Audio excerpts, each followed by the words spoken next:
ഞാൻ ഇന്ന് രാവിലെ ഈ 2021 തൊട്ട് നടന്നിട്ടുള്ള വിവിധ PSC പരീക്ഷകളിലെ എക്കണോമിക്സ് ഭാഗത്തിൻ്റെ ചോദ്യങ്ങളൊന്ന് അനലൈസ് ചെയ്യുമായിരുന്നു. അങ്ങനെ അനലൈസ് ചെയ്തപ്പോൾ ഒരു പ്രത്യേക പാറ്റേൺ എനിക്ക് കാണാൻ പറ്റി. ഒരു പർട്ടിക്കുലർ ടോപ്പിക്കിൽ നിന്ന് ചോദ്യങ്ങൾ ഇങ്ങനെ ആവർത്തിച്ച് ചോദിച്ചുകൊണ്ടിരിക്കുകയാണ്. അത് 10th ലെവൽ പരീക്ഷയ്ക്കാണെങ്കിലും 12th ലെവൽ പരീക്ഷയ്ക്കാണെങ്കിലും ഡിഗ്രി ലെവൽ പരീക്ഷയ്ക്കാണെങ്കിലും ഏകദേശം 50-ന് മുകളിൽ ചോദ്യങ്ങൾ ആ ഒരു ടോപ്പിക്കിൽ തന്നെ ഇതുവരെ നോക്കി ചോദ്യപേപ്പർ കൊണ്ട് തന്നെ ഞാൻ കണ്ടെത്തിയിട്ടുണ്ട്. ഡിഗ്രി ലെവൽ പ്രിലിംസിൻ്റെ സെപ്പറേറ്റ് എടുത്ത് നോക്കുകയാണെങ്കിൽ ഏകദേശം 13ഓളം പ്രിലിംസ് പരീക്ഷയാണ് 2021 തൊട്ട് നടന്നിട്ടുള്ളത്. ആ പ്രിലിംസ് പരീക്ഷയിൽ തന്നെ ഏകദേശം 15 തൊട്ട് 18 വരെ ചോദ്യങ്ങളാണ് ആ ഒരു പർട്ടിക്കുലർ ടോപ്പിക്കിൽ നിന്ന് ചോദിച്ചേക്കുന്നത്. എല്ലാ പ്രിലിംസ് പരീക്ഷയ്ക്കും ഈ ഒരു ചോദ്യത്തിൽ നിന്ന് മിക്കപ്പോഴും നമുക്ക് ചോദ്യങ്ങൾ കാണാൻ പറ്റുന്നുണ്ട്. അപ്പോൾ ഈ ഒരു സെക്ഷൻ നിങ്ങൾ പക്കായിട്ട് പഠിച്ചാൽ നിങ്ങൾക്ക് ഈ ഭാഗത്ത് നിന്ന് വരുന്ന ചോദ്യം ഈ 2026 മെയ് 3 നടക്കുന്ന പ്രിലിംസ് പരീക്ഷയ്ക്ക് ഉത്തരം എഴുതാൻ പറ്റത്തില്ലേ? അപ്പോൾ അങ്ങനെ ടോപ്പിക്കുകൾ സെലക്ട് ചെയ്ത് ഓരോ ഭാഗത്തു നിന്നും എക്കണോമിക്സ് ഒക്കെയുള്ള ഭാഗം നമുക്കറിയാം കുറേ ഉണ്ട് പഠിക്കാൻ, അതുപോലെ ചരിത്രവും കാര്യങ്ങളൊക്കെ. അപ്പോൾ അങ്ങനെ ഓരോ ടോപ്പിക്കും സെലക്റ്റീവായിട്ട് എക്സാം ഓറിയൻറ്റഡ് ആയിട്ട് ക്യാപ്സ്യൂളായിട്ട് ടോപ്പിക്ക് സെലക്ട് ചെയ്ത് പഠിച്ചാൽ നിങ്ങൾക്ക് നൈസായിട്ട് നല്ല സ്കോർ ഈ GK ഭാഗത്ത് മേടിക്കാൻ പറ്റത്തില്ലേ? അപ്പോൾ അങ്ങനെയുള്ള മെയിൻ ടോപ്പിക്കുകൾ ഏതൊക്കെയാണ്, ഓരോ ടോപ്പിക്കിലെയും ഓരോ സെക്ഷനിലെയും ഹോട്ട് ടോപ്പിക്സ് ഏതൊക്കെയാണ്, പിന്നെ എങ്ങനെയാണ് 60-ന് മുകളിൽ മാർക്ക് ഇനിയുള്ള സമയം കൊണ്ട് ഈ ഡിഗ്രി ലെവൽ പ്രിലിംസ് പരീക്ഷയ്ക്ക് മേടിക്കേണ്ടത് എന്നൊക്കെയുള്ള കാര്യങ്ങൾ ഡീറ്റെയിൽ ആയിട്ട് ഞാൻ ഈ ഒരു വീഡിയോയിൽ പറയുവാണ്. ആദ്യം തന്നെ ഞാൻ എങ്ങനെയാണ് ഈ ഡിഗ്രി ലെവൽ പ്രിലിംസ് പരീക്ഷ ക്രാക്ക് ചെയ്യേണ്ടത് എന്നൊരു സ്മാർട്ട് വർക്ക് ഒരു മിനിറ്റ് കൊണ്ട് പറയാം. അതിനുശേഷം നമുക്ക് ആ ഒരു ഹോട്ട് ടോപ്പിക്സിലേക്കൊക്കെ വരാം.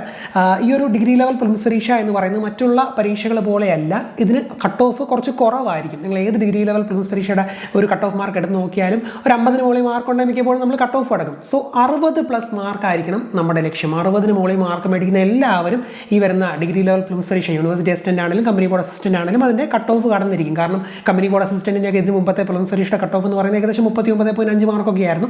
സോ ഒരു 60-ന് മുകളിൽ മാർക്കാണ് നമ്മൾ ലക്ഷ്യം വെക്കേണ്ടത്. 60-ന് മുകളിൽ മാർക്ക് ലക്ഷ്യം വെക്കുന്ന ഉദ്യോഗാർത്ഥികൾ ചെയ്യേണ്ട സ്മാർട്ട് വർക്ക് എന്ന് പറയുന്നത് മാത്സ്, ഇംഗ്ലീഷ്, മലയാളം എന്നീ ടോപ്പിക്കുകൾ പക്കായിട്ട് പഠിക്കുക. GK ഞാൻ ഈ വീഡിയോയിൽ പറയുന്ന പോലെ ഹോട്ട് ടോപ്പിക്സ് വെച്ച് അതുപോലെ ക്യാപ്സ്യൂൾ വെച്ച് സ്മാർട്ട് വർക്കിലൂടെ ഞാൻ പറയുന്ന രീതിയിൽ പഠിച്ച് മുന്നോട്ട് പോവുക. മാത്സ്, ഇംഗ്ലീഷ്, മലയാളം പഠിക്കുന്ന കാര്യം നിങ്ങൾക്ക് എല്ലാവർക്കും ഏകദേശം അറിയാമെന്ന് ഞാൻ വിശ്വസിക്കുന്നു. കാരണം മാത്സ്, ഇംഗ്ലീഷ്, മലയാളം എന്നീ ടോപ്പിക്കുകളുടെ ടോട്ടൽ മാർക്ക് എന്ന് പറയുന്നത് 50 മാർക്കാണ്. ഈ 50 മാർക്കിൽ ഇനിയുള്ള സമയം കൊണ്ടാണെങ്കിലും നന്നായിട്ട് ഈ ടോപ്പിക്കുകൾ പഠിച്ച് 50 മാർക്കിൽ ഒരു മാക്സിമം മാർക്ക് നിങ്ങൾ മേടിക്കാൻ ശ്രമിക്കണം. ഞാൻ പറയുന്നത് 40 റേഞ്ചിൽ മാർക്ക് മേടിക്കാൻ ശ്രമിക്കണമെന്നാണ്. അങ്ങനെ മേടിക്കുന്ന ഒരു ഉദ്യോഗാർത്ഥിക്ക് ഈ ഹോട്ട് ടോപ്പിക്സും അതുപോലെ മുൻവർഷ ചോദ്യങ്ങളിൽ ഞാൻ ഈ പറയാൻ പോകുന്ന ക്യാപ്സ്യൂളും ഒക്കെ വെച്ച് പഠിച്ച് മുന്നോട്ട് പോകുന്ന ഉദ്യോഗാർത്ഥികൾക്ക് 20 തൊട്ട് 30 മാർക്ക് വരെ നൈസായിട്ട് GK ഭാഗത്ത് മേടിക്കാൻ പറ്റും. അങ്ങനെ മേടിക്കുന്ന ഉദ്യോഗാർത്ഥിക്ക് ഉറപ്പായിട്ടും സിമ്പിളായിട്ട് പ്രിലിംസ് പരീക്ഷ കഴിഞ്ഞ് ഇറങ്ങുമ്പോൾ 100% പാസ്സാകും എന്നുള്ള ആ ഒരു ബോധ്യത്തോടെ മെയിൻ പരീക്ഷയ്ക്ക് പഠിച്ചു തുടങ്ങാൻ പറ്റും. സോ നമ്മുടെ സ്മാർട്ട് വർക്ക് എന്ന് പറയുന്നത് മാത്സ്, ഇംഗ്ലീഷ്, മലയാളം ഇനിയുള്ള സമയം കൊണ്ട് പക്കായിട്ട് സിലബസ് അധിഷ്ഠിതമായിട്ട് മാക്സിമം പഠിച്ചു തീർക്കാൻ ശ്രമിക്കുക. GK ക്യാപ്സ്യൂൾ പോലെ ഹോട്ട് ടോപ്പിക്സ് വെച്ച് പഠിക്കുക. ഇതാണ് നമ്മുടെ സ്മാർട്ട് വർക്ക്. ഇനി നമുക്ക് ആ GKയിലെ ഹോട്ട് ടോപ്പിക്സിലേക്ക് വരാം. ആദ്യം തന്നെ നമുക്ക് എക്കണോമിക്സ് എന്ന് പരിപാടി തുടങ്ങാം. പഠിക്കാൻ ഉദ്യോഗാർത്ഥികൾക്ക് ഇച്ചിരി ബുദ്ധിമുട്ടുള്ള, എല്ലാവർക്കും കേൾക്കുമ്പോൾ തന്നെ ഒന്ന് നെറ്റിച്ചുള്ളുന്ന ടോപ്പിക്കാണ് ഈ എക്കണോമിക്സ് എന്ന് പറയുന്നത്. കാരണം ഇതിൻ്റെ ടേംസും കാര്യങ്ങളൊക്കെ ഇച്ചിരി പാടാണ്. ഈ ഒരു സെക്ഷണൽ ഡീറ്റെയിൽ ആയിട്ട് പഠിക്കാത്ത ഉദ്യോഗാർത്ഥികൾക്ക് പെട്ടെന്ന് കിട്ടണമെന്നില്ല. പക്ഷേ നമുക്ക് ക്യാപ്സ്യൂൾ പോലെ പഠിക്കാൻ ഈ വലിയ പ്രശ്നങ്ങളൊന്നുമില്ല. അതെങ്ങനെയാണെന്ന് ഞാനിവിടെ പറയാം, ഏതൊക്കെ ടോപ്പിക്ക് പഠിക്കണം എന്നൊക്കെ.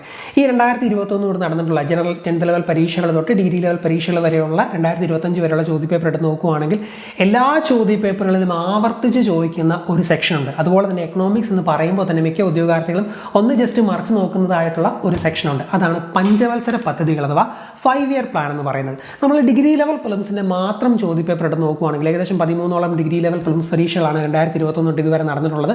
അതിൽ തന്നെ നോക്കുകയാണെങ്കിൽ ഏകദേശം 25ഓളം ചോദ്യങ്ങളാണ് ഈ 5 ഇയർ പ്ലാനിൽ നിന്ന് ചോദിച്ചിട്ടുള്ളത്.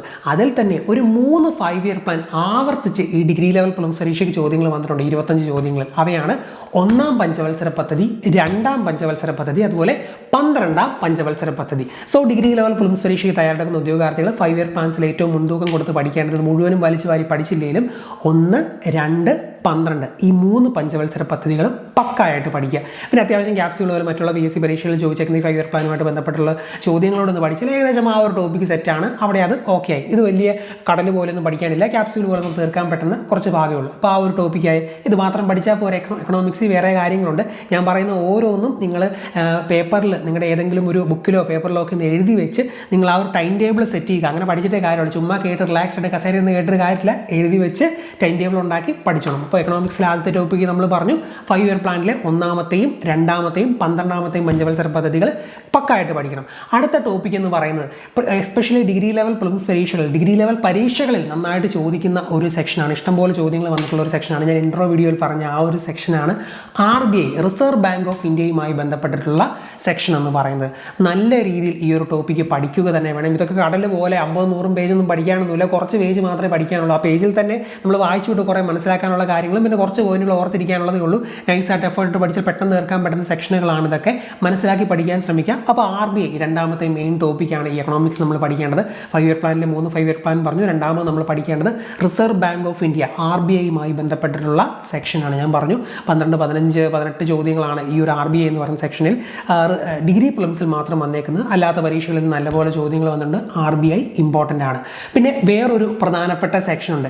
എല്ലാ PSC പരീക്ഷകളിലും ചോദ്യം വരുന്ന, ഡിഗ്രി ലെവൽ പ്രിലിംസ് പരീക്ഷകളിലും ചോദ്യം വരുന്ന എക്കണോമിക്സിലെ ഒരു മെയിൻ സെക്ഷനാണ് GSTയുമായി ബന്ധപ്പെട്ടതും പിന്നെ ടാക്സും ഒക്കെ ആയിട്ട് ബന്ധപ്പെട്ടിട്ടുള്ള ഒരു സെക്ഷൻ എന്ന് പറയുന്നത്. ഒരു വലിയ സെക്ഷനാണ്. ഇതിൽ തന്നെ GST നമുക്ക് വളരെയധികം ഇമ്പോർട്ടൻ്റ് ആണ്. എസ്പെഷ്യലി GST 2.0 ഇപ്പോൾ ഇവിടെ വന്നിട്ടുണ്ട്. കഴിഞ്ഞ വർഷം നിർമ്മലാ സീതാരാമൻ നമ്മുടെ ഫിനാൻസ് മിനിസ്റ്റർ അനൗൺസ് ചെയ്ത GST ടാക്സ് കട്ട് കൊണ്ടുവന്ന സ്ലാബുകളൊക്കെ വെട്ടിച്ചുരുക്കിയ GST 2.0 നന്നായിട്ട് തന്നെ പഠിക്കണം. അതിൽ നിന്ന് ചോദ്യം വരാൻ നല്ല രീതിയിൽ 90% സാധ്യതയുണ്ട്. സോ GST 2.0 പഠിക്കണം. GSTയുമായി ബന്ധപ്പെട്ടുള്ള സെക്ഷൻ പഠിക്കണം. പിന്നെ അത്യാവശ്യം ടാക്സ് സെക്ഷൻ ഒന്ന് കവർ ചെയ്ത് ഒഴിച്ച് വിടുക. അപ്പോൾ ഈ ഒരു ടാക്സ് സെക്ഷനും ഇവിടെ ഇമ്പോർട്ടൻ്റ് ആണ്. GSTയും ഈ ഒരു ടാക്സ് സെക്ഷനും ക്യാപ്സ്യൂൾ പോലെ പഠിക്കുകയും 5 ഇയർ പ്ലാനിൽ ഞാൻ പറഞ്ഞ പ്രധാനപ്പെട്ട പഞ്ചവത്സര പദ്ധതികളും പിന്നെ ഈ പറഞ്ഞ പോലെ RBI ഒന്ന് പഠിക്കുക. ആ കൂട്ടത്തിൽ നീതി ആയോഗം കൂടെ ഒന്ന് പഠിക്കാൻ ശ്രമിക്കുക. അപ്പോൾ ഇത്രയും ടോപ്പിക്കുകൾ മതി. ഞാൻ പറഞ്ഞ പോയിന്റുകൾ ഓർത്തല്ലോ. നീതി ആയോഗ് ഏറ്റവും ലാസ്റ്റ് പറഞ്ഞു. നീതി ആയോഗ് നമുക്ക് പെട്ടെന്ന് പഠിച്ചാൽ അങ്ങ് തീർക്കാൻ പറ്റുന്നേ ഉള്ളൂ, വലിയ കുഴപ്പമൊന്നുമില്ല. നീതി ആയോഗ് ചെറിയൊരു ടോപ്പിക്കാണ്. നീതി ആയോഗ് പഠിക്കണം. ആദ്യം പറഞ്ഞ 5 ഇയർ പ്ലാനിലെ 3 5 ഇയർ പ്ലാൻ പക്കായിട്ട് പഠിക്കണം. പിന്നെ മൂന്നാമത് പറഞ്ഞത് GST ആൻഡ് ടാക്സ് സെക്ഷൻ ഒന്ന് ചെറുതായിട്ടൊന്ന് ഓടിച്ച് ക്യാപ്സ്യൂൾ പോലെ പഠിക്കണം. പിന്നെ ലാസ്റ്റ് പറഞ്ഞ RBI എന്നൊരു സെക്ഷൻ കൂടിയുണ്ട്. RBI പക്കായിട്ട് പഠിക്കാൻ പറ്റും. ഇതെല്ലാം ഒന്ന് മെനക്കെട്ടാൽ ഒരു 2-3 ദിവസം ഒന്നും വേണ്ടല്ലോ. ഒരു ദിവസത്തിലെ കുറച്ച് സമയം കൊണ്ട് തന്നെ നമുക്ക് പെട്ടെന്ന് ക്യാപ്സ്യൂൾ പോലെ പഠിക്കാൻ പറ്റും. ഞാൻ പറഞ്ഞ പോലെ നോട്ടിൻ്റെ കാര്യമൊക്കെ ഏതൊക്കെ നിങ്ങൾക്കൊന്നും കയ്യിൽ പേടിക്കേണ്ട, അതിൻ്റെ കാര്യമൊക്കെ വീഡിയോയുടെ അവസാനം പറയുന്നുണ്ട്. അപ്പോൾ ഇത്രയും സെക്ഷനുകളാണ് എക്കണോമിക്സിൽ നിങ്ങൾ മുൻതൂക്കം നൽകി പഠിക്കേണ്ടത്. അടുത്തത് ഞാൻ പറയാൻ പോകുന്നത് 2 പ്രധാനപ്പെട്ട ടോപ്പിക്കുകളാണ്. ഈ 2 ഒരുമിച്ചെടുത്ത് പറയുന്നതിന് ഒരു റീസൺ ഉണ്ട്. അതെന്താണെന്ന് മുഴുവനായിട്ട് പറയുമ്പോൾ നിങ്ങൾക്ക് മനസ്സിലാവും. നമുക്ക് ഈ GK സെക്ഷൻ എടുക്കുമ്പോൾ ഏറ്റവും കടൽ പോലെ പഠിക്കാൻ കൂടുതലുള്ള ഒന്നേന്ന് പഠിച്ചു തുടങ്ങിയാൽ ഒരു മാസം അല്ല ഒരു 6 മാസം എടുത്താലും അത്യാവശ്യം തീരാൻ ബുദ്ധിമുട്ടുള്ള 2 സെക്ഷനുകൾ ഏതൊക്കെയാണ്? അവ ചരിത്രവും ഭൂമിശാസ്ത്രവുമാണ്. ഏറ്റവും കൂടുതൽ നമുക്ക് പഠിക്കാനുള്ള സെക്ഷനുകളാണ്. എന്നാൽ കുറച്ച് ഡീറ്റെയിൽ ആയിട്ട് പഠിച്ചാൽ പോലും വേറെ എവിടെന്നെങ്കിലും ഒരു ചോദ്യം വന്ന് നമുക്ക് പലപ്പോഴും ഉത്തരം എഴുതാൻ പറ്റാതെ വരുന്ന സെക്ഷനുകൾ കൂടിയാണ് ഈ ചരിത്രവും ഭൂമിശാസ്ത്രം.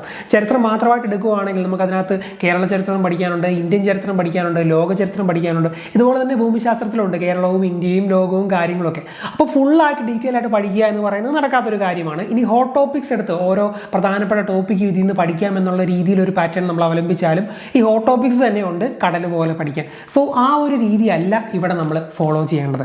ഈ PSC പരീക്ഷകളിൽ 10th ലെവൽ പരീക്ഷകളിലും 12th ലെവൽ പരീക്ഷകളിലും ഡിഗ്രി ലെവൽ പരീക്ഷകളിലുമൊക്കെ ഇതുവരെ PSC ആവർത്തിച്ച് ചോദിച്ചിട്ടുള്ള, PSC എപ്പോഴും റിപ്പീറ്റ് ചെയ്യുന്നതും പിന്നെ എപ്പോഴും ചോദിക്കുന്നതുമായിട്ടുള്ള പുതിയ ചോദ്യങ്ങളും എല്ലാം ഉൾപ്പെടുത്തി നമ്മൾ പോയിന്റുകൾ, PSCയുടെ ചോദ്യങ്ങളെല്ലാം പോയിന്റുകളാക്കി കളക്ട് ചെയ്ത് മൊത്തം എടുത്ത് വെക്കുകയാണെങ്കിൽ, ഈ ചരിത്രവും ഭൂമിശാസ്ത്രം മാത്രമായിട്ട് എടുത്ത് വെക്കുകയാണെങ്കിൽ തന്നെ ഞാൻ ഉണ്ടാക്കിയ ഒരു PDF തന്നെ ഏകദേശം 120 പേജ് വരും. സെപ്പറേറ്റ് ആയിട്ട് ചരിത്രത്തിന് 120 പേജ്, ജിയോഗ്രഫിക്ക് 120 പേജ്. അതിനകത്ത് ഈ കേരള ചരിത്രത്തിനാണ് അർത്ഥാടെ തന്നെ ഇന്ത്യൻ ചരിത്രവും ലോക ചരിത്രവും കേരള ചരിത്രവും എല്ലാം ഉൾപ്പെടുത്തി തന്നെയാണ്. അതുപോലെ ജിയോഗ്രഫിയും അതുപോലെ തന്നെയാണ്. അപ്പോൾ അങ്ങനെ ഒരു 120 പേജ് തന്നെ വരും ഇത്രയും ഈ ഒരു 2 കണ്ടന്റ്. ആ 120 പേജ് ഒന്ന് മെനക്കെട്ട് ശ്രമിച്ചു കഴിഞ്ഞാൽ ഇനിയുള്ള ദിവസം കൊണ്ട് നമുക്ക് തീർക്കാൻ പറ്റുന്നേ ഉള്ളൂ. ആ പേജിൻ്റെ ഒരു ഫോർമാറ്റ് ഞാൻ നിങ്ങൾക്ക് കാണിച്ചു തരാം. ആ PDF-ൻ്റെ അത് പക്കായിട്ടൊന്ന് മെനക്കെട്ട് പഠിച്ചാൽ ആ പോയിന്റുകൾ ആവർത്തിച്ച് വായിച്ച് ഒന്ന് മനപ്പാടമാക്കി ഒന്ന് പരിചിതമാക്കി പോവുകയാണെങ്കിൽ നമുക്ക് ഈ 2 സെക്ഷനിൽ നിന്നും മോശമില്ലാത്ത രീതിയിലൊരു സ്കോർ മേടിക്കാൻ പറ്റും. ഇതല്ലാതെ ഞാനിപ്പോൾ ഹോട്ട് ടോപ്പിക്സ് നിങ്ങളോട് എടുത്ത് പറയുവാണ്, റിവോൾട്ട്സ് പഠിക്കണം അല്ലെങ്കിൽ നദികൾ പഠിക്കണം, ഇന്ന ടോപ്പിക്കുകൾ പഠിക്കണം, ഇത് ഹോട്ട് ടോപ്പിക്സ് ആണ് എന്ന് പറഞ്ഞ് തരുവാണ്. ഇത് തന്നെ നല്ല രീതിയിലുണ്ട്. അപ്പോൾ ഈ ഒരു ക്യാപ്സ്യൂൾ ഞാനിവിടെ തന്നേക്കുന്ന PSC ഇത്രയും കാലം ചോദിച്ചേക്കുന്ന ചോദ്യങ്ങൾ വെച്ചുകൊണ്ടുള്ള ഈ ഒരു ക്യാപ്സ്യൂൾ വെച്ച് നിങ്ങൾ പഠിക്കുകയാണെങ്കിൽ വലിയ കുഴപ്പമില്ലാത്തൊരു മാർക്ക് മേടിക്കാനും പറ്റും. ബാക്കിയുള്ള മെയിൻ ടോപ്പിക്കുകളും നമുക്ക് കവർ ചെയ്യാൻ പറ്റും. അത് പിന്നെ 1-2 ടോപ്പിക്കുകൾ ഞാൻ ചെറുതായിട്ട് ക്യാപ്സ്യൂൾ പോലെ, ഇപ്പോൾ നമ്മുടെ കോഴ്സൊക്കെ മേടിച്ചവർക്ക് അതിനകത്ത് ക്യാപ്സ്യൂൾ പോലെ ഞാൻ തരും. അതുകൂടി ഒന്ന് ജസ്റ്റ് ഒന്ന് കവർ ചെയ്യാൻ ശ്രമിക്കാം. നവോത്ഥാനവുമായി ബന്ധപ്പെട്ട് കുറച്ച് 1-2 പ്രധാനപ്പെട്ട നവോത്ഥാന നായകന്മാരും പിന്നെ അങ്ങനെ കുറച്ച് കാര്യങ്ങളൊക്കെ ജിയോഗ്രഫിയിലാണല്ലോ 1-2 സെക്ഷനോട് ഞാൻ ചെറിയ ക്യാപ്സ്യൂളായിട്ട് അതിനകത്ത് തരും. അതുകൊണ്ട് നിങ്ങൾ നോക്കണം. കാരണം നമുക്ക് എല്ലാവരെക്കാട്ടിലും ഒന്ന് മുന്നിൽ നിൽക്കണമല്ലോ. ആ രീതിയിൽ അത് ഒന്ന് പഠിച്ച് സെറ്റാക്കി പോകണം. അപ്പോൾ ഈ രീതിയിലാണ് ചരിത്രവും ജിയോഗ്രഫിയും പഠിക്കേണ്ടത്. ഇങ്ങനെ പഠിച്ചാൽ നമുക്ക് നൈസായിട്ട് തീർക്കാനും പറ്റും. വേണ്ട മാർക്ക് നമുക്ക് സെറ്റ് ചെയ്യാനും പറ്റും. ചിലപ്പോൾ കൂടുതൽ മാർക്കായിരിക്കും ഈ ഒരു രീതി പഠിച്ചാൽ കിട്ടാൻ പോകുന്നത്. അല്ലാതെ ഡീറ്റെയിൽ ആയിട്ട് പഠിക്കാൻ നിന്നാൽ നമുക്ക് തീരത്തില്ല. അപ്പോൾ അതിന് ഈ ഒരു പാറ്റേൺ അവലംബിച്ചാൽ മതി. മുൻവർഷ ചോദ്യങ്ങളും പ്രധാനപ്പെട്ട പോയിന്റ്സും പിന്നെ ചെറിയ ചില ക്യാപ്സ്യൂളുകളും വെച്ച് ഈ 2 ടോപ്പിക്കും തീർക്കുക. 2 കടൽ പോലത്തെ വലിയ ടോപ്പിക്കുകൾ നമ്മൾ ലഘൂകരിച്ച് അങ്ങനെ നൈസായിട്ട് മാർക്ക് കിട്ടേണ്ട രീതിയിൽ അങ്ങ് പഠിക്കുകയാണ്. ഓക്കെ, അടുത്തത് ഞാൻ പറയാൻ പോകുന്ന ടോപ്പിക് എന്ന് പറയുന്നത് ഭരണഘടന അഥവാ കോൺസ്റ്റിറ്റ്യൂഷൻ എന്ന് പറയുന്ന സെക്ഷനാണ്. ഈ ഒരു ഭാഗം ഇതുവരെ വലുതായിട്ടൊന്നും പഠിക്കാത്തവരാണെങ്കിലും ഇപ്പോൾ തൊട്ട് ഒന്നേന്ന് പഠിച്ചാലും അത്യാവശ്യം നല്ല സ്കോർ മേടിക്കാൻ പറ്റുന്ന ഒരു സിംഗിൾ വീഡിയോ ഡിഗ്രി ലെവൽ പ്രിലിംസിനെ മാത്രം ഫോക്കസ് ചെയ്തുകൊണ്ട് നമ്മുടെ യൂട്യൂബ് ചാനലിൽ തന്നെ ഞാൻ അപ്ലോഡ് ചെയ്യും. അത് നിങ്ങൾ പക്കായിട്ട് ഇപ്പോൾ തൊട്ട് കുറച്ചായിട്ട് പക്കായിട്ട് എക്സാം ആകുമ്പോൾ തീർത്താൽ തന്നെ അതിൽ നിന്ന് ഏകദേശം നല്ല മാർക്ക് കിട്ടാനുള്ള ഒരു സാധ്യതയുണ്ട്. അത്രയും ക്യാപ്സ്യൂൾ പോലെ കണ്ടന്റ് ഉൾപ്പെടുത്തിക്കൊണ്ടുള്ള അത്യാവശ്യം ഒരു 2 മണിക്കൂർ ലെങ്ത് വരുന്ന ഒരു വീഡിയോ ആണ്. അത് നിങ്ങൾ താല്പര്യമുള്ള വീഡിയോ ക്ലാസ് കൊണ്ട് പഠിക്കാൻ ഇഷ്ടപ്പെടുന്നവർ അത് വെച്ച് പക്കായിട്ട് പഠിച്ചാൽ മതി. അല്ലാത്തവർ നോട്ട് വെച്ച് പഠിക്കണം എന്നൊക്കെ ആഗ്രഹിക്കുന്നവർക്ക് ഞാനിവിടെ ഹോട്ട് ടോപ്പിക്സ് പറയാൻ പോവുകയാണ്. ഇതിൽ ഏറ്റവും പ്രധാനപ്പെട്ട ഒരു സെക്ഷനാണ് മൗലിക അവകാശങ്ങൾ അഥവാ ഫണ്ടമെന്റൽ റൈറ്റ്സ് എന്ന് പറയുന്ന സെക്ഷൻ. ഏകദേശം 35ഓളം ചോദ്യങ്ങളാണ് ഡിഗ്രി ലെവൽ പ്രിലിംസ് പരീക്ഷയുടെ 2021 തൊട്ടുള്ള ഡിഗ്രി ലെവൽ പ്രിലിംസ് പരീക്ഷയുടെ ചോദ്യപേപ്പറുകളിൽ നമ്മൾ ഈ ഫണ്ടമെന്റൽ റൈറ്റ്സിൻ്റെ ലിസ്റ്റ് എടുത്താൽ തന്നെ നമുക്ക് കാണാൻ സാധിക്കുക. ഈ ഒരു സെക്ഷനിൽ നിന്ന് അത്രയും ചോദ്യങ്ങൾ വരുന്ന ഒരു സെക്ഷൻ ആയതുകൊണ്ട് തന്നെ ഇത് മുഴുവനായിട്ടും പക്കായിട്ട് പഠിക്കേണ്ടത് ഇമ്പോർട്ടൻ്റ് ആയിട്ടുള്ള ഒരു കാര്യമാണ്. ഫണ്ടമെന്റൽ റൈറ്റ്സ് ശരിക്കും നന്നായിട്ട് പഠിച്ചേ പറ്റത്തുള്ളൂ. പിന്നെ ഒരു സെക്ഷൻ എന്ന് പറയുന്നത് ഭേദഗതികളാണ്. ഈ ഭേദഗതികൾ അത്യാവശ്യം നല്ലപോലെ ഉണ്ട്. ഭരണഘടന ഉണ്ടായ കാലഘട്ടം തൊട്ടുള്ള ഭേദഗതികൾ പഠിക്കാൻ നിന്നാൽ ഇപ്പോഴെങ്ങും തീരത്തില്ല. പക്ഷേ ക്യാപ്സ്യൂൾ പോലെ PSC പരീക്ഷകൾക്ക് ആവർത്തിച്ച് ചോദിക്കുന്ന ഇമ്പോർട്ടൻ്റ് ഭേദഗതികൾ വെച്ച് ക്യാപ്സ്യൂൾ പോലെ നമ്മൾ പഠിച്ചാൽ ഫുൾ മാർക്കും ഭേദഗതികൾ എന്ന് പറയുന്ന ചോദ്യങ്ങളിൽ നമുക്ക് മേടിക്കാൻ പറ്റും. ഏകദേശം 38-40ഓളം ചോദ്യങ്ങളാണ് ഈ ഭേദഗതികൾ അമെൻമെൻറ്റ്സിൽ തന്നെ, അതും ചില പ്രത്യേക ഭേദഗതികളിൽ തന്നെ ഈ ഡിഗ്രി പ്രിലിംസ് പരീക്ഷകളിൽ ആവർത്തിച്ച് PSC ചോദ്യങ്ങൾ ചോദിച്ചിരിക്കുന്നത്. ആ പ്രത്യേക ഭേദഗതികൾ പറയാം, എഴുതിയെടുത്തോളം.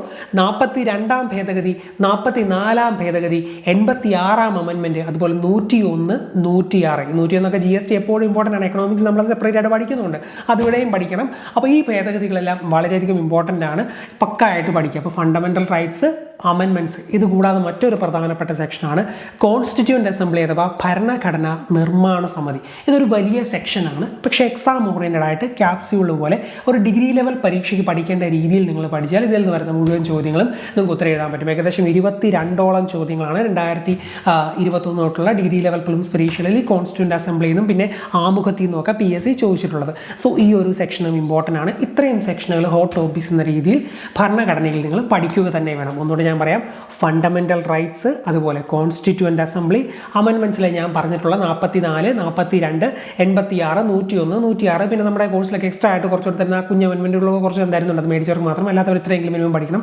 അപ്പോൾ ഇത്രയും സെക്ഷനുകൾ പക്കായിട്ട് പഠിച്ചതിന് ഏകദേശം സെറ്റാണ്. പിന്നെ പ്രിയമ്പിൾ ആണെങ്കിലും ആമുഖമാണെങ്കിലും അതുപോലെ ഡയറക്റ്റീവ് പ്രിൻസിപ്പിൾസ് ഒക്കെ ആണെങ്കിലും പെട്ടെന്ന് നമുക്ക് തീർക്കാൻ പറ്റുന്ന ക്യാപ്സ്യൂൾ സെക്ഷനുകളുണ്ട്. താല്പര്യമുള്ളവർ അതുകൂടെ വേണേൽ പഠിച്ചു കൊടുക്കുക. പക്ഷേ ഞാൻ ഈ പറഞ്ഞ ഇത്രയും സെക്ഷനുകൾ പക്കായിട്ട് പഠിച്ചിട്ടേ ബാക്കിയുള്ളതിലേക്ക് പോകാവുള്ളൂ.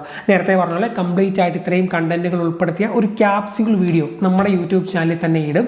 യൂട്യൂബ് ചാനലിൽ പോയി ആ ഒരു വീഡിയോ പക്കായിട്ട് കണ്ടാൽ ഭരണഘടനയിൽ നിങ്ങൾക്ക് ഏകദേശം ആ ഒരു മാർക്ക് സെറ്റാകും. ഈ ഡിഗ്രി പ്രിലിംസിനെ ഫോക്കസ് ചെയ്ത് ഞാനിടും. അതങ്ങ് പക്കായിട്ട് പഠിച്ചാൽ മതി. ഓക്കെ, ഈ വീഡിയോയുടെ കമൻറ്റ് ബോക്സിൽ ഞാനത് പിൻ ചെയ്തേക്കാം അപ്ലോഡ് ചെയ്ത് കഴിഞ്ഞ്. അപ്പോൾ അത് പക്കായിട്ട് പഠിച്ചു കൊടുക്കും. അപ്പോൾ ഭരണഘടന ഏകദേശം സെറ്റായി എന്ന് വിശ്വസിക്കുന്നു. അടുത്ത ടോപ്പിക്കിലേക്ക്. അടുത്തത് സയൻസ് ആൻഡ് ടെക്നോളജി. ഈ സയൻസ് ആൻഡ് ടെക്നോളജി എന്ന ടോപ്പിക്ക് പഠിക്കുമ്പോൾ ഉദ്യോഗാർത്ഥികൾക്ക് ഒരു ചിന്ത എന്ന് പറയുന്നത് ഈ പറഞ്ഞ പോലെ ചന്ദ്രയാൻ, ആദിത്യ L1 അങ്ങനെയൊക്കെയുള്ള കുറേ കാര്യങ്ങളുണ്ടല്ലോ, ശാസ്ത്രീയമായിട്ടുള്ള ഇന്ത്യയിലെ മാറ്റങ്ങൾ. ഇതിൽ നിന്ന് മാത്രമാണ് കൂടുതൽ ചോദ്യങ്ങൾ വരുന്നത്. ഇത് ഡീറ്റെയിൽ ആയിട്ട് പഠിക്കണം. അങ്ങനെയുള്ള ഒരു മുൻവിധിയോടെയാണ് ഈ ഒരു ടോപ്പിക്കിനെ പലരും സമീപിക്കുന്നത്. പക്ഷേ നിങ്ങൾ ഈ 2022-ലെയും 2023-ലെയൊക്കെ പ്രിലിംസ് പരീക്ഷയുടെ ചോദ്യപേപ്പർ എടുത്ത് നോക്കുകയാണെങ്കിൽ ഇതിൽ നിന്ന് മാത്രമല്ല കൂടുതൽ ചോദ്യങ്ങൾ ഈ നോർമൽ PSC പരീക്ഷകളിലെ ഫിസിക്സ്, കെമിസ്ട്രി, ബയോളജി എന്നീ സെക്ഷനുകളിൽ നിന്ന് ചോദിക്കുന്നുണ്ട്. ഈ വൈറസ്, അതുപോലെ വൈറസ് രോഗങ്ങൾ, പിന്നെ ഹ്യൂമൻ ബോഡിയുമായി ബന്ധപ്പെട്ടത്, പിന്നെ കെമിസ്ട്രിയിലെ തന്നെ ചില ടോപ്പിക്കുകൾ, അങ്ങനെയൊക്കെയുള്ള നോർമൽ PSC പരീക്ഷകളിൽ വൺ വേർഡായിട്ട് ചോദിക്കുന്നതൊക്കെ ആയിട്ടുള്ള ഫിസിക്സ്, കെമിസ്ട്രി, ബയോളജിയിലെ ചോദ്യങ്ങൾ നല്ല പോലെ ഈ സയൻസ് സെക്ഷനിൽ വരുന്നുണ്ട്. അതുകൊണ്ട് തന്നെ ഏറ്റവും പ്രധാനമായും നിങ്ങൾ മുന്നിൽ കാണേണ്ട ഒരു സംഭവം എന്ന് പറയുന്നത് ഈ PSC ഇതുവരെ ഈ ടോപ്പിക്കുകളുമായി ബന്ധപ്പെട്ട് ഫിസിക്സ്, കെമിസ്ട്രി, ബയോളജി എന്നീ ടോപ്പിക്കുകളുമായി ബന്ധപ്പെട്ട് PSC പരീക്ഷകളിൽ ചോദിക്കുന്ന മുൻവർഷ ചോദ്യങ്ങളുണ്ടല്ലോ, അത് ബുള്ളറ്റ് പോയിന്റുകളായിട്ട് പക്കായായിട്ട് നിങ്ങൾ പഠിച്ചു തീർക്കണം. മുൻവർഷ ചോദ്യങ്ങളും പ്രധാനപ്പെട്ട പോയിന്റ്സ് പോയിന്റ് ബൈ പോയിന്റ് ആയിട്ട് അത് പഠിച്ചാൽ തന്നെ ഏകദേശം നിങ്ങൾക്ക് നല്ലൊരു സ്കോർ ഈ ഒരു സെക്ഷനിൽ കിട്ടും. സയൻസ് ആൻഡ് ടെക്നോളജി ഇതിൻ്റെ കൂട്ടത്തിൽ എക്സ്ട്രാ ആയിട്ട് ഈ പറഞ്ഞ പോലെ ISROയുടെ ദൗത്യങ്ങൾ, അതിൽ തന്നെ ആദിത്യ L1, ചന്ദ്രയാൻ പോലെയുള്ള സെക്ഷൻ സെക്ഷനിൽ നിന്ന് 2021 തൊട്ട് നോക്കുവാണെങ്കിൽ 25ഓളം ചോദ്യങ്ങളാണ് PSC ആവർത്തിച്ച് ചോദിച്ചിരിക്കുന്നത്. സോ ഈ സെക്ഷനുകൾ ആദിത്യ L1, ചന്ദ്രയാൻ അതുപോലെയുള്ള സ്പേസ് മിഷനുകളും കാര്യങ്ങളും ഒക്കെ നിങ്ങൾ സയൻസ് ആൻഡ് ടെക്നോളജിയെ മുൻനിർത്തി പഠിക്കണം. പിന്നെ വേറെ കുറച്ച് എക്സ്ട്രാ ടോപ്പിക്കൊക്കെ ഉണ്ട് നമ്മുടെ കോഴ്സിലെ PDF അതെല്ലാം കറക്റ്റായിട്ട് ക്യാപ്സ്യൂൾ പോലെ നൽകും. ആ കൂട്ടത്തിൽ ഈ പറഞ്ഞ പോലെ PSC ഇതുവരെ ചോദിച്ചിട്ടുള്ള മുൻവർഷ ചോദ്യങ്ങളും പ്രധാനപ്പെട്ട പോയിന്റ്സും ഫിസിക്സ്, കെമിസ്ട്രി, ബയോളജി എന്നീ സെക്ഷനുകളിൽ നിന്ന് പക്കായായിട്ട് പഠിക്കുകയും ചെയ്യണം. അങ്ങനെ പഠിച്ചാൽ തന്നെ നല്ല ഒരു സ്കോർ ഈ സയൻസ് ആൻഡ് ടെക്നോളജിയിൽ നിന്ന് കിട്ടും. അതുപോലെ തന്നെ IT എന്ന് പറയുന്ന ഒരു സെക്ഷനുണ്ട്. വലിയ കുഴപ്പമില്ലാത്തൊരു സെക്ഷനാണ് കമ്പ്യൂട്ടറുമായി ബന്ധപ്പെട്ടത്. അതിലും ഈ പറഞ്ഞ പോലെ PSC ഇതുവരെ ചോദിച്ചിട്ടുള്ള മുൻവർഷ ചോദ്യങ്ങളും പ്രധാനപ്പെട്ട പോയിന്റ്സും അങ്ങ് പക്കായായിട്ട് പഠിച്ചാൽ IT എന്ന് പറയുന്ന സെക്ഷനും അവിടെ കംപ്ലീറ്റ് ആവുന്നതാണ്. അതെല്ലാം നമ്മുടെ കോഴ്സിൽ ആ PDF ആയിട്ട് പ്രൊവൈഡ് ചെയ്യുന്നുണ്ട്. അതും അവിടെ സെറ്റ് ആവുന്നതാണ്. പിന്നെ ഈ സിവിക്സ് എന്ന് പറയുന്ന ഭാഗമുണ്ടല്ലോ, കോൺസ്റ്റിറ്റ്യൂഷൻ്റെ കൂടെ തന്നെ നമുക്ക് ചേർത്ത് വെക്കാൻ പറ്റുന്ന ആ ഒരു സെക്ഷൻ, അവിടെ ഈ റൈറ്റ് ടു ഇൻഫർമേഷൻ ആക്ട് നിങ്ങളൊന്ന് നൈസായിട്ട് പഠിച്ചോണം. അത് വളരെയധികം ഇമ്പോർട്ടൻ്റ് ആണ്. ആ റൈറ്റ് ടു ഇൻഫർമേഷൻ ആക്ടോടെ ആ ഒരു സെക്ഷനിൽ നിന്ന് എടുത്തങ്ങ് പഠിച്ചാൽ മതി. ഇപ്പോൾ ഇത്രയും ഞാൻ ഈ പറഞ്ഞ ഈ വീഡിയോയിൽ ഇത്രയും ടോപ്പിക്കുകളുണ്ടല്ലോ, ഇത് നിങ്ങൾ എഴുതിയെടുത്തു എന്ന് വിശ്വസിക്കുന്നു. ഇത്രയും ടോപ്പിക്കുകൾ സെറ്റായിട്ട് പഠിക്കുന്ന ഒരു ഉദ്യോഗാർത്ഥിക്ക് ഞാൻ നേരത്തെ പറഞ്ഞ പോലെ ഈ 20 തൊട്ട് 30 വരെ മാർക്കിനുള്ളിൽ നമുക്ക് GK ഭാഗത്ത് മേടിക്കാൻ പറ്റും. ഈ കൂട്ടത്തിൽ PSC ഔദ്യോഗികമായിട്ട് ഇറക്കിയേക്കുന്ന സ്പെഷ്യൽ എഡിഷൻ ഉണ്ട്. ഈ PSCയുടെ വജ്ര ജൂബിലി പരിപ്പ് അങ്ങനെയൊക്കെ പറഞ്ഞ രീതിയിൽ ഇറക്കിയേക്കുന്ന സ്പെഷ്യൽ എഡിഷൻ ഉണ്ട്. അതിലെ ഓരോ ടോപ്പിക്കുമായി ബന്ധപ്പെട്ട് PSCയുടെ വ്യൂ പോയിന്റിലെ പ്രധാനപ്പെട്ട പോയിന്റ്സ്, മുൻവർഷ ചോദ്യങ്ങളും അടങ്ങുന്ന സെക്ഷനുകളായിട്ട് അവർ കൊടുത്തേക്കുന്ന ഭാഗമുണ്ട്. അത് PDF ആയിട്ട് നമ്മുടെ കോഴ്സിൽ നമ്മൾ കൊടുത്തിട്ടുണ്ട്. അത് ഒരു ടോപ്പിക്ക് ഒരു 30 പേജ് 20 പേജൊക്കെ വരത്തുള്ളൂ, ചിലതൊക്കെ 15 ഉള്ളൂ. സയൻസും അതുപോലെ കോൺസ്റ്റിറ്റ്യൂഷനും എല്ലാം ഉണ്ട്. അതിലെ ആ പോയിന്റുകൾ, ബുള്ളറ്റ് പോയിന്റുകൾ പറ്റുന്ന പോലെ മാക്സിമം ഒന്ന് വായിച്ച് വിടുക. എക്സാം ആകുമ്പോഴേക്കും വായിച്ച് വിട്ടൊന്ന് തീർക്കുക. അതോടെ സെറ്റായിട്ട് പഠിച്ചാൽ ഞാൻ ഉറപ്പ് തരുന്നു, ഈ പറഞ്ഞ പോലെ ഒരു 30 മാർക്ക് റേഞ്ചിലേക്ക് നമ്മൾ നൈസായിട്ട് ഇത്രയും പക്കായിട്ട് പഠിച്ചാൽ, ഈ പറഞ്ഞ ഹോട്ട് ടോപ്പിക്സും ആ ഒരു PDF നൈസായിട്ട് വായിച്ച് പഠിച്ചാൽ നിങ്ങൾക്ക് എത്തിച്ചേരാൻ സാധിക്കും. ക്യാപ്സ്യൂൾ പോലെ ഇപ്പോൾ തൊട്ട് പഠിച്ചാലും അത് തീർക്കാൻ പറ്റുന്നേ ഉള്ളൂ. ഇത്രയും ഞാൻ ഈ പറഞ്ഞ GKയിലെ സെക്ഷനുകൾ ഇതിൻ്റെ കൂട്ടത്തിൽ മാത്സ്, ഇംഗ്ലീഷ്, മലയാളം എന്നീ ടോപ്പിക്കുകൾ സിലബസ് അധിഷ്ഠിതമായിട്ട് കുറച്ചായിട്ട് പ്രാക്ടീസ് ചെയ്ത് എക്സാം ആകുമ്പോൾ തീർക്കാൻ ശ്രമിക്കുക. ഇങ്ങനെ പഠിക്കുന്ന ഒരാൾക്ക് സിമ്പിളായിട്ട് ഡിഗ്രി ലെവൽ പ്രിലിംസ് പരീക്ഷ ക്രാക്ക് ചെയ്യാൻ സാധിക്കും. ഇനി ഈ പറഞ്ഞ PDFകളും PDF നോട്ടും അതുപോലെ തന്നെ ഈ പരീക്ഷയ്ക്ക് ആവശ്യമായിട്ടുള്ള മാത്സ്, ഇംഗ്ലീഷ്, മലയാളം എന്നീ ടോപ്പിക്കുകളിലെ വീഡിയോ ക്ലാസ്സും നോട്ട്സും എല്ലാം ഉൾപ്പെടുത്തി നമ്മളൊരു കംപ്ലീറ്റ് പുതിയ ക്രാഷ് കോഴ്സ് ബാച്ച് തുടങ്ങിയിട്ടുണ്ട്. അതിൽ ഈ പറഞ്ഞ കണ്ടന്റ് എല്ലാം, ഈ പറഞ്ഞ ഓരോ സബ്ജക്റ്റുമായി ബന്ധപ്പെട്ട ക്യാപ്സ്യൂൾ PDFകളും അതുപോലെ മാത്സ്, ഇംഗ്ലീഷ്, മലയാളത്തിൻ്റെ വീഡിയോ ക്ലാസ്സും നോട്ടും PSCയുടെ സ്പെഷ്യൽ എഡിഷനിൽ നിന്നുള്ള PDFകളും നമ്മുടെ ആ ഒരു കോഴ്സിൽ അവൈലബിൾ ആണ്. ആ ഒരു കോഴ്സ് പർച്ചേസ് ചെയ്ത് ഇത് വെച്ച് നിങ്ങൾ പക്കായിട്ട് പഠിച്ചാൽ മതി. നിങ്ങളുടെ കയ്യിൽ സ്റ്റഡി മെറ്റീരിയൽ ഒന്നും കയ്യിലില്ലാത്തവർ, എല്ലാ കാര്യങ്ങളും അതിനകത്ത് അവൈലബിൾ ആണ്. താല്പര്യമുള്ളവർ ഇന്ന് തന്നെ അത് പർച്ചേസ് ചെയ്ത് പക്കായിട്ട് പഠിക്കുക. നമ്മുടെ ആപ്ലിക്കേഷൻ വഴിയാണ് കോഴ്സ്. ആപ്ലിക്കേഷൻ്റെ ലിങ്ക് വീഡിയോയുടെ കമൻറ്റ് ബോക്സിലും ഡിസ്ക്രിപ്ഷൻ ബോക്സിലും കൊടുത്തിട്ടുണ്ട്. താല്പര്യമുള്ളവർ ഇന്ന് തന്നെ പർച്ചേസ് ചെയ്ത് പക്കായായിട്ട് പഠിച്ച് മുന്നോട്ട് പോകുക. ഓക്കെ, നന്നായിട്ട് പഠിക്കുന്ന എല്ലാവർക്കും നല്ലൊരു വിജയം ഉണ്ടാകട്ടെ എന്ന് ആശംസിക്കുന്നു. Thank you.